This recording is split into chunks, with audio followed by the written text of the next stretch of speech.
Hey guys, what's up? One Piece chapters 753 and 754 review. Now, with last week's chapter, this is a double review by the way, obviously. Well, for last week's chapter, nothing really happened. At most, it was a chapter. I'm gonna say that is kind of like my lowest rating for the chapter at the moment, but it wasn't a bad chapter, but it just wasn't like a good chapter. Because with One Piece, the chapters are usually slow. One Piece in general is like a slow series, but something really cool usually happens at the end. With last week's chapter, it was kind of like nothing really happened. If anything, last week's chapter, the most interesting part was the Bellamy and Doflamingo stuff at the beginning. How Doflamingo said how Bellamy just wanted to be a pirate, and Doflamingo just wanted to destroy the world or something. So that should be cool to see how that develops as well. But I was really hoping that last week we would get the Law flashback. Even this week, I was just hoping that we would just get the Law flashback already. I'm assuming that we're gonna get it once Luffy and Law meet up with Doflamingo, but still, I'd rather see it now. But this week's chapter was leaps and bounds way better than last week's chapter. At the beginning of it was good because we finally met Kanjuro. The middle of it was it was 4 to 5 pages of the same shit that we really got last week. How alright, we're going up the thing, and it's Kevin just speeching for a couple pages, and he says I'll kill Doflamingo. No, I will. No, I will. No, I will. Everyone wants to kill Doflamingo. I'm thinking, why not all 4? No. But the middle of the chapter, honestly, no, just a big no for me at least.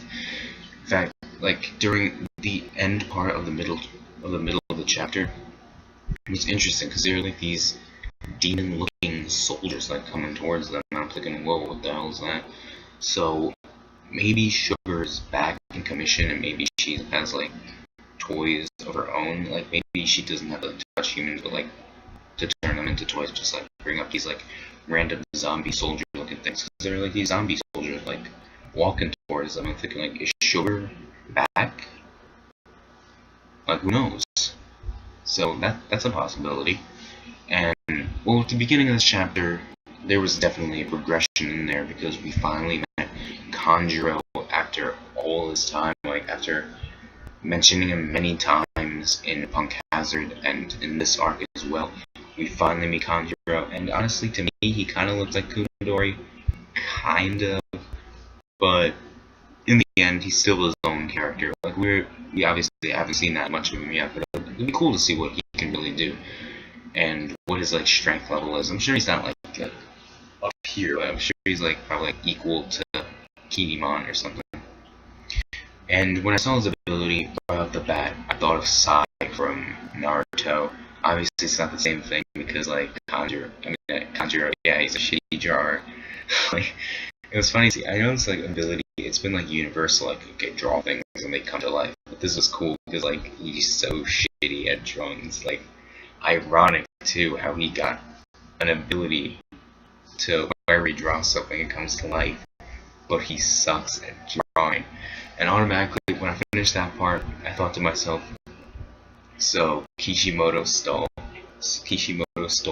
Trafalgar Law, and Oda stole Sai. That was funny to think about. And also, it's the fodder, these fodder citizens from last week saying oh, we're gonna find King Riku and destroy Doflamingo.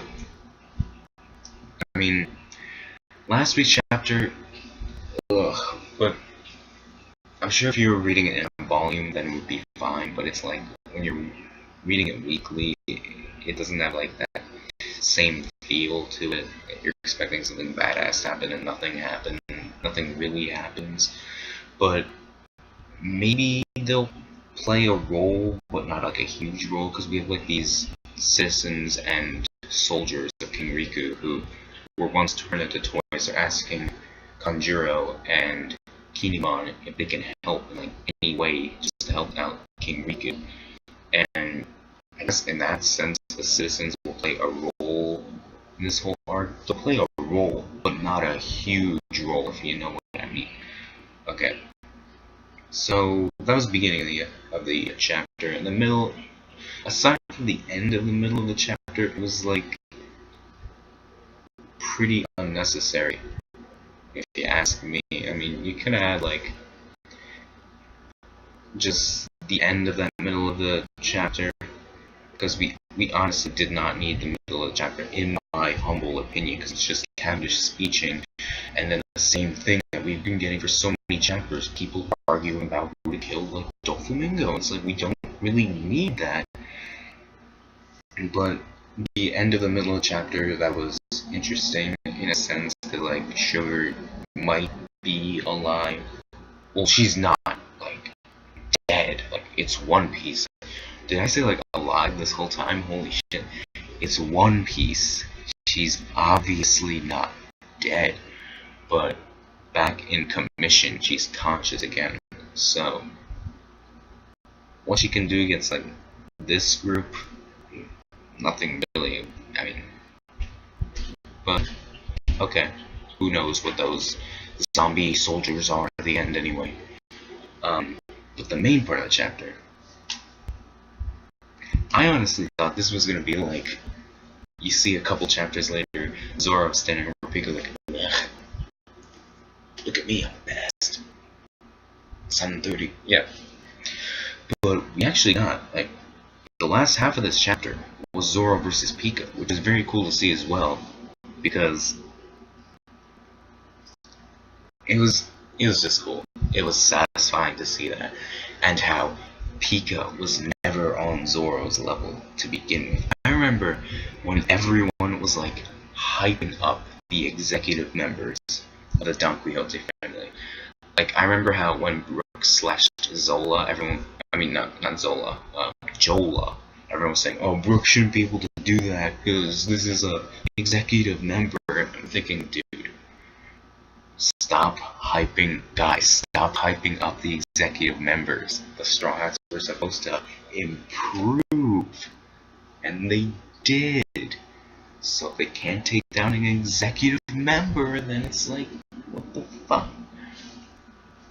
But this fight was, honest to God, very cool to see. I mean, everyone's speculating whether, like, everyone wants to know like, why Zoro has his like left eye closed, whether or not there's some kind of ability. Like, I remember like many theories saying he has a hawk eye or something. Like, what? But we haven't seen the full extent of Zoro or anyone in the Straw Hat crew, mind you.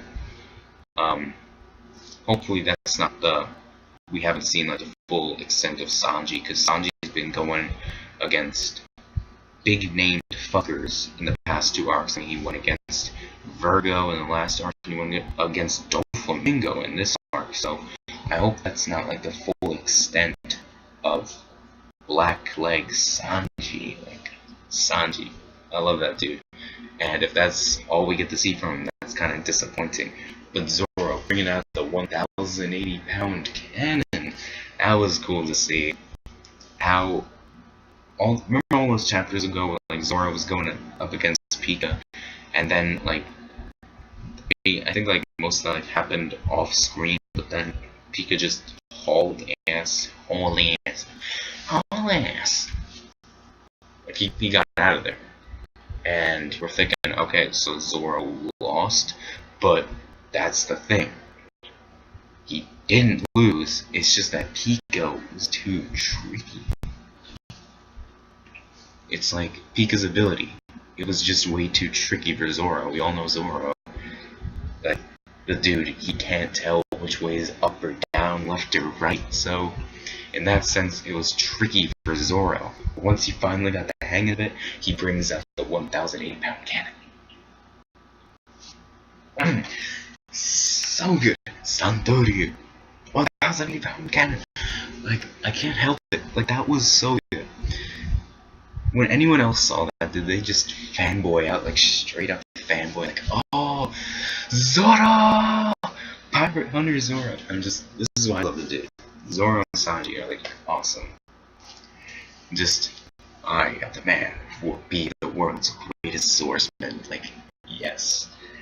Yes. I can't wait till Zoro goes against an opponent who's like worthy enough for him to show his true abilities. Because we haven't seen the full extent of Zoro.